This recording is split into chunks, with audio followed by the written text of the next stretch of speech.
Children,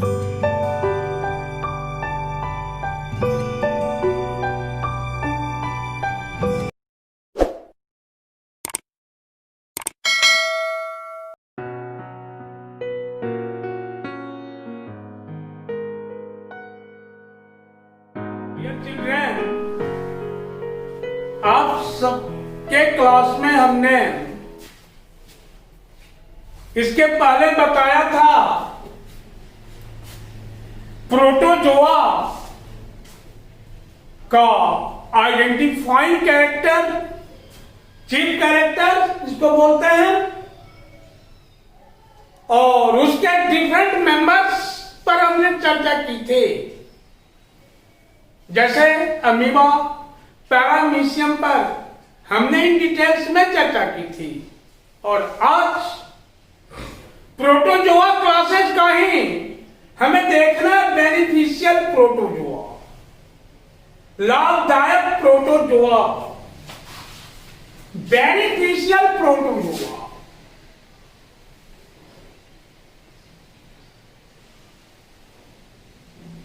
fiscal protozoa, लाभदायक protozoa. तो बच्चों, ये प्रोटोजोआ से पहला लाभ आपने पढ़ा है कि बैक्टीरिया नेचर में डिकम्पोजर का काम करता है।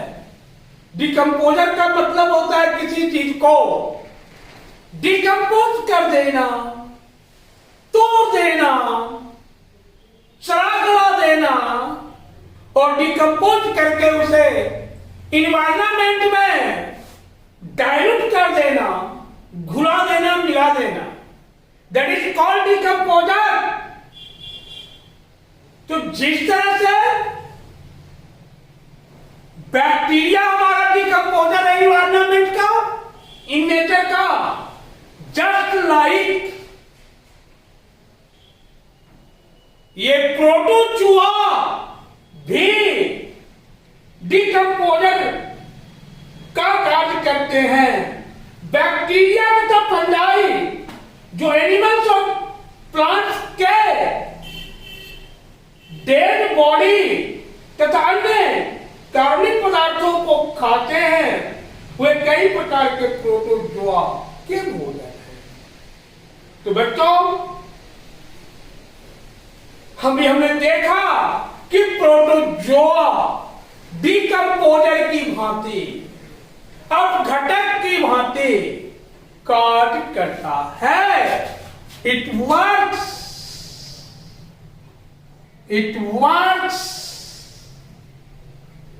As a decomposer.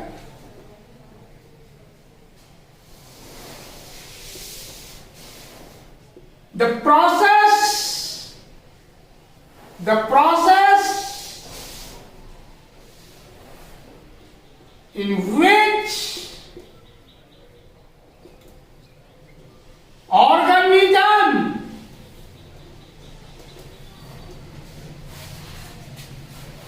decompose, the process in which organism decompose of dead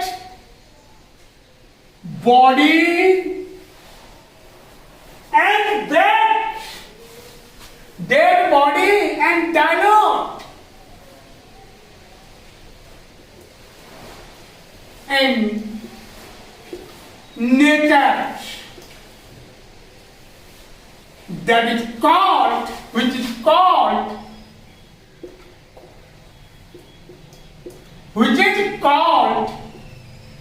decomposer।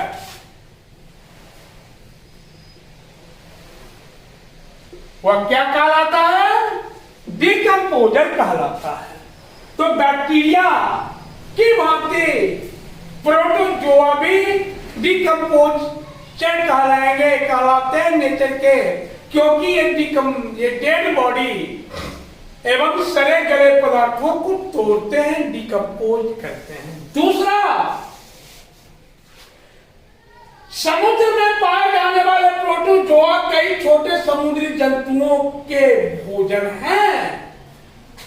Some marine protozoans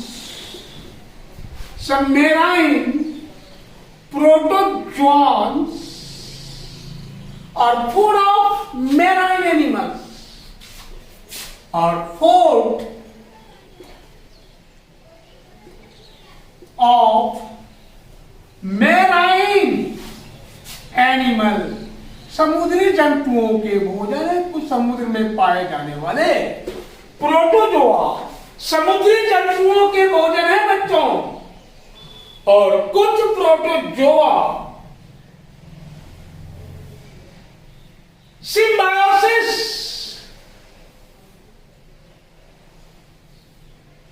को इंडिकेट करते हैं। तो ये protozoa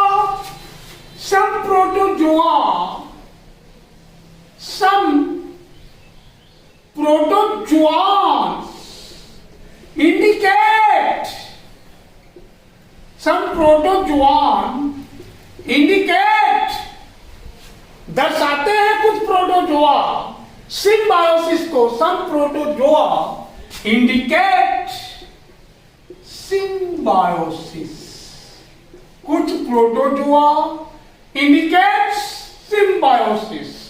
Then we shall know about symbiosis.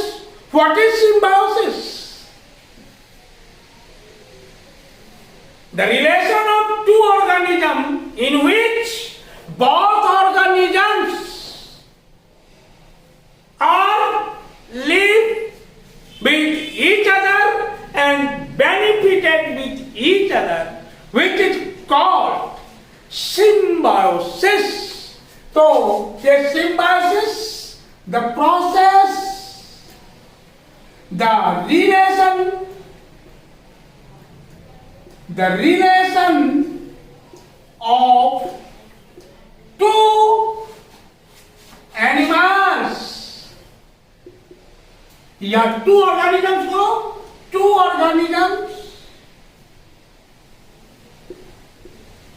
which the relation of two organisms which benefited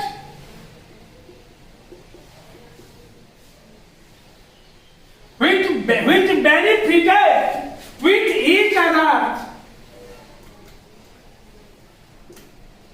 each other which benefited with each other called क्या called symbiosis। वह क्रिया symbiosis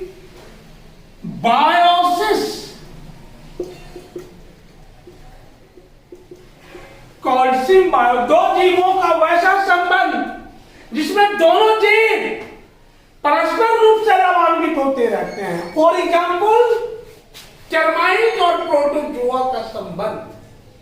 for example termite और protozoa का संबंध। Termite for example termite relation between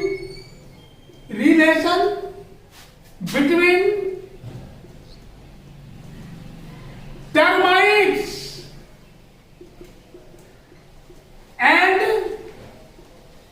protozoans। Termite जिसको हिंदी में बोलते हैं दीमक।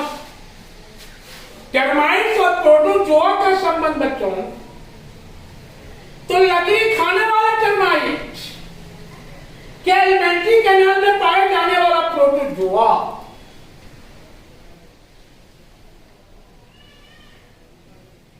तो बच्चों लकड़ी में प्रचुर मात्रा में सेलुलोज नामक कार्बोहाइड्रेट होता है। सेलुलोज को पचाने के लिए टर्माइट के पास एंजाइम नहीं होता है। इस एंजाइम को टर्माइट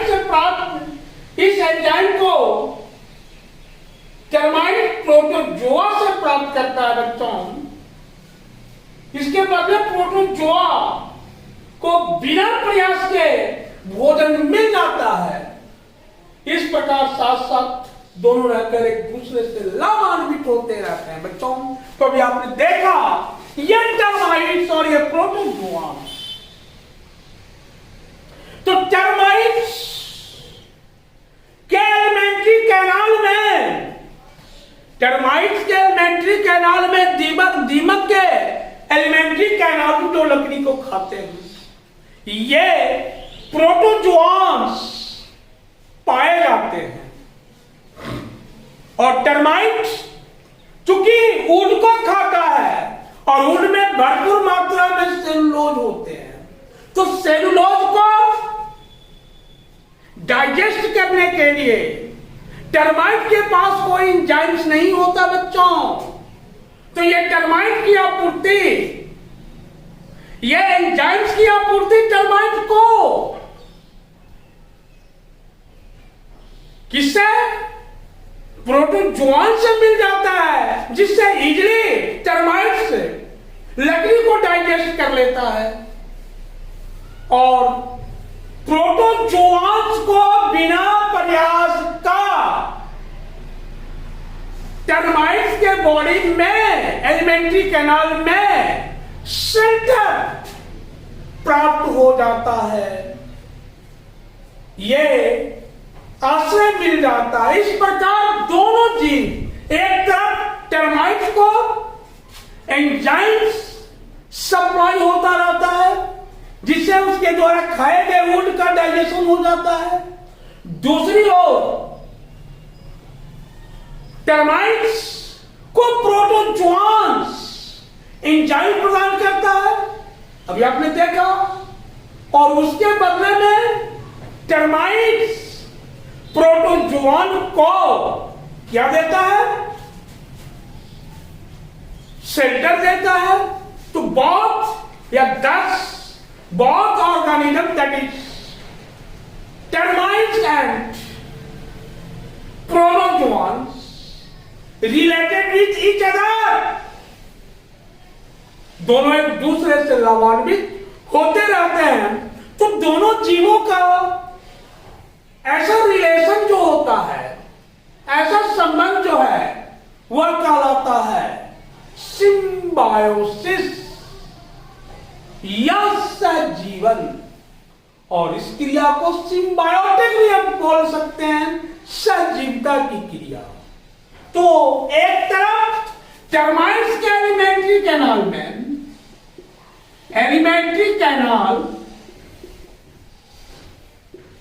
टर्माइट्स के एलिमेंट्री कैनाल में प्रोटोजोआंस को क्या मिलता है? प्रोटोजोआंस को क्या मिलता है? शेल्टर मिलता है, आश्रय, आवास, स्थान, रहने का स्थान एलिमेंट्री कैनाल में। और ये टर्माइट चूंकि वुड को ये भोजन के रूप में एक्सेप्ट करता है, भोजन के रूप में रिसीव करता है, वुड को रिसीव करता है बच्चों। और इस वुड को डाइजेस्ट करने के लिए टर्माइट के पास कोई एंजाइम्स नहीं होता। तो ये वुड्स को डाइजेस्ट करने के लिए ये प्रोटोजोआन जो है, टर्माइट्स को एंजाइम्स सप्लाई करता है। टर्माइट्स सप्लाई ऑफ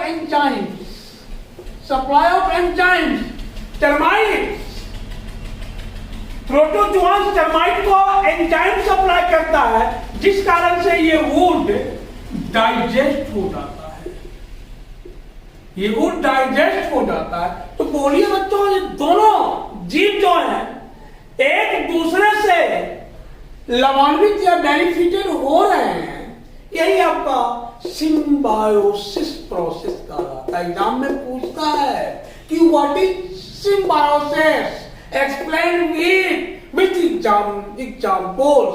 सिम्बायोसिस क्रिया क्या है, इसे उदाहरण के साथ इसका वर्णन करें, ये एग्जाम में आपको पूछता है। तो ये प्रोटोजोआ, ये लाभदायक प्रोटोजोआ पर हमने चर्चा की। अब अगेन हार्मफुल प्रोटोजोआ पर हम डिस्कशन करेंगे बच्चों।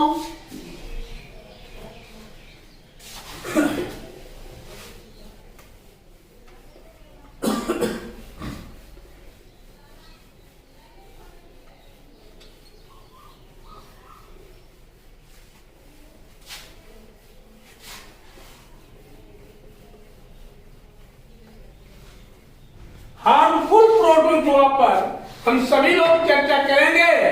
तो प्रोटोजोआ के कारण कई प्रकार के डिजीज होते हैं। इनके द्वारा मनुष्य में होने वाले कुछ प्रमुख डिजीज निम्नलिखित है बच्चों। तो ये पहले हार्मफुल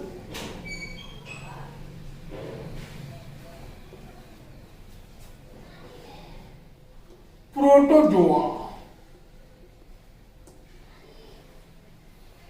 हानिकारक प्रोटोजोआ। तो पहला प्रोटोजोआ देख लीजिए, ये एंट अमीबा हिस्टोलिटिका।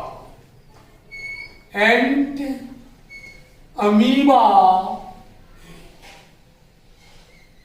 हिस्टोलिटिका।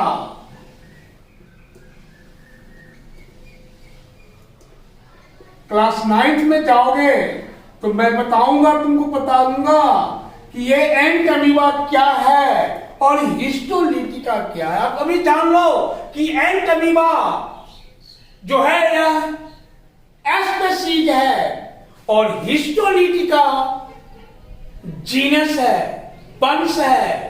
तो ये जाति और ये वंश दोनों मिलकर के किसी भी जीव का ये जूलॉजिकल नेम्स बनते हैं। तो एंट अमीबा हिस्टोलिटिका ये प्रोटोजोआंस हैं, ये प्रोटोजोआंस हैं जो ह्यूमन के इंटेस्टाइन में, जो ह्यूमन के इंटेस्टाइन में पाए जाते हैं बच्चों। और इससे विभिन्न प्रकार के रोग, खास करके एब्डोमेन डिजीज होते हैं, एब्डोमिनल डिजीज होते हैं, जैसे एम्बायोसिस, अमीबिक डिसेंट्री। ये कहां होते हैं? ह्यूमन इंटेस्टाइन में। ह्यूमन या ऐसे लिखो प्रेजेंट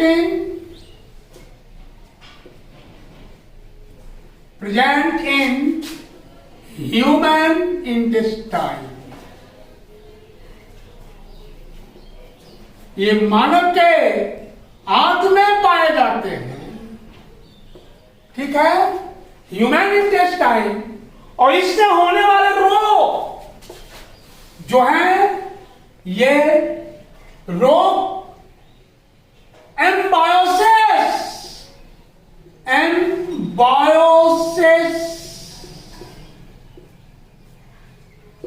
अमीबिक डिसेंट्री,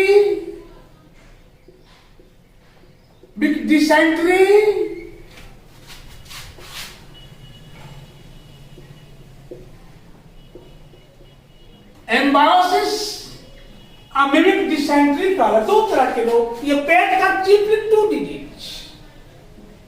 एम्बायोसिस अमीबा के कारण होने वाला रोग, और अमीबा किस ग्रुप का, किस क्लास का? प्रोटोजोआ का।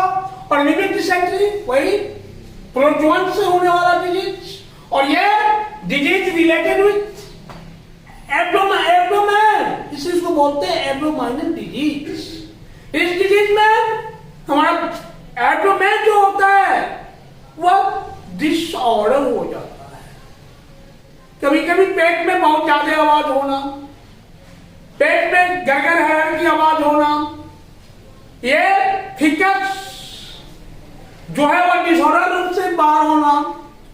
या कभी तुम जाते हो बाथरूम में, कभी ऐसा होता है जब तुम्हारा मोशन पेट का खराब हो जाता है, उस समय तुम्हारी इच्छा होती है कि हम ये बाथरूम में बैठे रहे, बार बार मल त्यागने की इच्छा होती है, जिसको आप एम्बायोसिस बोलते हो। डिसेंट्री में पेट में बहुत ज्यादा आवाज होना, जिसको आप बोलते हो गैस फॉर्म हो रहा है। तो ये किसके कारण? ये एंट अमीबा हिस्टोलिटिका के कारण। और ये एंट अमीबा हिस्टोलिटिका किसमें होता है? किस क्लास का है? तो प्रोटोजोआ क्लास का। What is entamoeba histolytica? तो entamoeba histolytica is a microbe which belongs, किस क्लास को बिलोंग्स करता है? तो प्रोटोजोआ को बिलोंग्स करता है। बच्चों याद रखोगे ये। और इससे होने वाला disease abdominal disease, that is amoebiasis या एंट अमीबा हिस्टोलिटिका, ये जनरल या आम रोग है। आम रोग है बच्चों में भी। एपिडेमिक पेचिस मार्च अप्रैल महीने में छोटे बच्चों को बहुत ज्यादा होता है ना? तो यह एपिडेमिक पेचिस। दूसरा डिजीज है आपका, ये दूसरा डिजीज बच्चों जियार्डिया। जियार्डिया, ये जियार्डिया एक माइक्रोब्स है प्रोटोजोआ क्लास का, जिससे जियार्डियसिस होता है। जियार्डिया। दूसरा सूक्ष्मजीव जियार्डिया, जियार्डिया, जिससे जियार्डियसिस। डिएसिस रोग, ये पैथोजेन से बना, ये पैथोजेन्स लोग इंग्लिश को बोलते हैं पैथोजेन्स। आप इसे भी बोल सकते हो पैथोजेन्स, घबराओगे नहीं। और ये माइक्रो पैथोजेन्स बहुत है। और इसे giardiasis, it is also abdominal disease. यह भी एब्डोमिनल डिजीज ही है, पेट में होने वाला रोग। इसमें क्या होता है? फिकस के ये स्टूल के साथ, मल के साथ ये आपका ब्लड निकलता है, ब्लड निकलता है, वही आपका जियार्डियसिस कहलाता है, जिसको आप देहाती भाषा में, घर की भाषा में स्टूल बोलते हो। तो ये जियार्डियासिस, ये जियार्डिया के कारण, ये जियार्डिया का कारण बच्चों। और जान लो एक चीज, पेट की जो मेन दवा, पूरे विश्व की बात करो वर्ल्ड की, तो दो तरह के मेडिसिन, एक मेट्रोनिडाजोल और टिनिडाजोल। ये मेट्रोनिडाजोल कंपोजिशन से बनने वाली मेडिसिन और टिनिडाजोल कंपोजिशन से बनने वाली मेडिसिन, उसी का नाम भिन्न नाम देकर के मार्केट में चलाया जा रहा है बच्चों। लेकिन ये टू ही मेडिसिन जो आपके पेट के प्रॉब्लम को सॉल्व करता है, इस पैथोजन को डिस्ट्रॉय करता है बच्चों। इस चीज को याद रखो। और विशेष बातें तो आप पर डिपेंड करता है कि आप कैसे स्वस्थ रह सकते हो, आपका पेट कैसे सही रूप से, आपके पेट के अंदर माइक्रोब्स का एंट्री नहीं हो, ये तो तुम पर डिपेंड करता है। अभी देख रहे हो ना, पूरा विश्व कोरोना से परेशान है। बार बार कहा जा रहा है कि आप सैनिटाइज करिए अपने आप को, साबुन लगा के हाथ को साफ रखिए, ये 20 सेकेंड छोड़िए, क्या क्या बहुत सारे प्रिकॉशन बताया जाता है बच्चों। उसी तरह से पेट को कंट्रोल करने के लिए, पेट को ठीक रखने के लिए, तो आपके व्यवहार पर, आपके हैबिट पर डिपेंड करता है कि आप कैसे स्वस्थ रह सकते हैं। और शरीर में अगर पेट एक ऐसा आपका ऑर्गन है, अगर ये सही रूप से काम नहीं करेगा तो पूरा लाइफ आपकी बेकार हो जाएगी। शरीर का कोई अंग आपका सही नहीं रह सकेगा बच्चों। तो बॉडी को, मैंने अपने हाइजेनिक को, अपने स्वास्थ्य को, हाइजेनिक प्रॉब्लम को दूर रखने के लिए तो आप अपना ये पेट के प्रति आपका ट्रीटमेंट जो होना चाहिए वो अच्छा होना चाहिए। उस ट्रीटमेंट को तो आपको सोचना पड़ेगा, आपको कोई आपका कोई साथ नहीं देगा, आपको खुद करना होगा बच्चों। इस चीज को याद रखो, ताकि तुम्हारे बॉडी के अंदर, तुम्हारे इंटेस्टाइन के अंदर इसकी एंट्री ना हो, इस पैथोजेंस की एंट्री ना हो बच्चों। इस चीज को आप याद रखोगे। अब तीसरा सूक्ष्मजीव की चर्चा करो, तीसरा माइक्रोब्स की चर्चा करो, तो Plasmodium. Plasmodium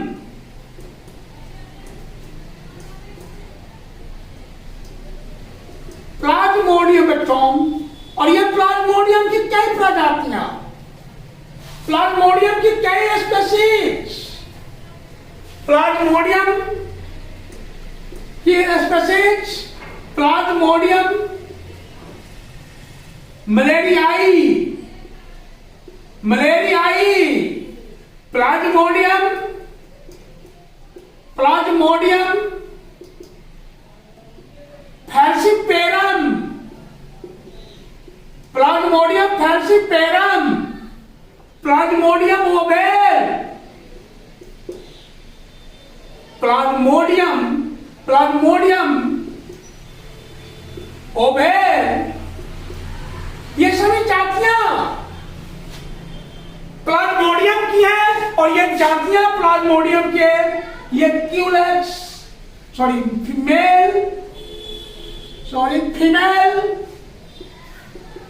female, culex, mosquito, female anopheles करो, फीमेल एनोफेलिज मॉस्क्यूटो के सैलरी ग्लैंड, लार ग्रंथि के सैलरी ग्लैंड में पाए जाते हैं ये। और जब कोई इन्फेक्टेड फीमेल एनोफेलिज मॉस्क्यूटो किसी स्वस्थ व्यक्ति का ब्लड सेक्रेट करता है तो ये प्लाज्मोडियम फैल्सिपेरम ब्लड सर्कुलेशन में ये इसको डाल देता है, ब्लड सर्कुलेशन में डाल देता है, जिससे व्यक्ति इफेक्टेड हो जाते हैं एक सीवियर डिजीज से, जिस डिजीज का नाम है मलेरिया। देखे हो कभी अपने अगल बगल तुमने जरूर देखा होगा, जिस समय में मलेरिया का स्टार्टिंग होता है उस समय शरीर वाइब्रेट हो जाता है, बहुत ज्यादा ठंड, जोरों की बुखार, और कुछ देर के बाद पुनः वो शांत हो जाता है। तो ये किसके कारण? प्लाज्मोडियम के कारण, प्लाज्मोडियम फैल्सिपेरम के कारण, प्लाज्मोडियम फैल्सिपेरम के कारण बच्चों ऐसा होता है। ये Plasmodium falciparum female anopheles mosquito के सैलरी ग्लैंड्स में पाए जाते हैं। जब इन्फेक्टेड फीमेल एनोफेलिज मॉस्क्यूटो, ने बोला इन्फेक्टेड फीमेल एनोफेलिज मॉस्क्यूटो का अर्थ होता है वह मॉस्क्यूटो जिनके सैलरी ग्लैंड में ये प्लाज्मोडियम फैल्सिपेरम पाए जाते हैं। कब? जब एक स्वस्थ एनोफेलिज मॉस्क्यूटो, फीमेल एनोफेलिज मॉस्क्यूटो किसी ये मलेरिया से पीड़ित व्यक्ति का ब्लड सेक्रेट करता है, मलेरिया से पीड़ित व्यक्ति का ब्लड सेक्रेट करता है तो वह हो जाता है संक्रमित या इन्फेक्टेड। और जब वह किसी स्वस्थ व्यक्ति का ब्लड सेक्रेट करेगा तो उसके ब्लड में एस्पोरोजोइड प्लाज्मोडियम प्रवेश कर जाते हैं और वहां जाने के बाद बच्चों एक विषैला पदार्थ छोड़ते हैं, जिस विषैला पदार्थ का नाम है हीमोजोइन। और इसी हीमोजोइन के कारण उस व्यक्ति के शरीर में तेज बुखार, जोरों में दर्द और काफी ठंड लगती है बच्चों। तो ये प्लाज्मोडियम मलेरिया होता है इससे। और ये किस ग्रुप का है? तो प्रोटोजोआ ग्रुप का। तो बच्चों अब तीसरा, अभी हमने देखा मलेरिया डिजीज काउज करने वाला प्लाज्मोडियम, ये प्रोटोजोआ का तो मलेरिया।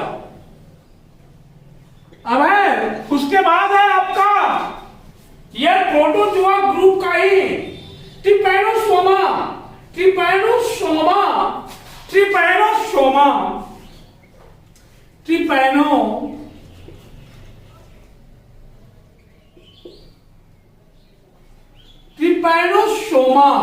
गैम्बायेंसी, ये भी एक सूक्ष्म जीव है। ट्रिपैनोसोमा गैम्बायेंसी एक सूक्ष्म जीव है जो सीसी मक्खी या अंग्रेजी में कसे लिखते हैं टी सेलेंट होता है। ये तीसी मक्खी कसे पढ़ेंगे जैसे जैसे, लेकिन पढ़ेंगे जैसे जैसे और लिखेंगे सीसी फ्लाई के सलेवरी ग्लैंड्स में पाए जाते हैं। ये सीसी मक्खी या टसे टसे लिखते हैं, टी साइलेंट है बच्चों। तो ये सलेवरी ग्लैंड ये किस मक्खी, सीसी मक्खी के सलेवरी ग्लैंड्स में ट्रिपैनोसोमा गैम्बैन्सी पाए जाते हैं और इसे एक विशेष प्रकार का रोग होता है जिस रोग को बोलते हैं स्लीपिंग सिकनेस। स्लीपिंग सिकनेस एकदम देखना, किसी व्यक्ति को नामते रहता है, ज्यादा नींद आती है, ज्यादा सोना भी एक बीमारी है, अपने आप में बीमारी है। नहीं सोना भी एक बीमारी, 5-6 घंटा तुमको सोना ही चाहिए। तुम लोगों को 7 घंटा भी सोना चाहिए, 8 घंटा भी सोते हो तो ठीक है तुम्हारे लिए, तुम बच्चे हो। तुम्हारे ब्लड का जो भी हिटिंग पोजीशन है वो सही है, तुमको नींद आना ही चाहिए। नींद नहीं आएगी तो तुम किसी चीज को कंट्रोल नहीं करोगे। बच्चों समय बहुत जरूरी है, लेकिन ये नहीं कि ऑलवेज आप स्लीपिंग का ही मैंने रखा है दिमाग में, तो आप daily suffer from sleeping sickness और which is called by trypanosoma gambiense. ये ट्रिपैनोसोमा गैम्बैन्सी के कारण होता है बच्चों, तो याद रखें। ये ट्रिपैनोसोमा गैम्बैन्सी किस ग्रुप का, तो प्रोटोजोआ ग्रुप का। ये किसके सलेवरी ग्लैंड में, सीसी मक्खी के सलेवरी ग्लैंड में। अब है लेशमैनिया जोनोगोनी, एक है माइक्रोब्स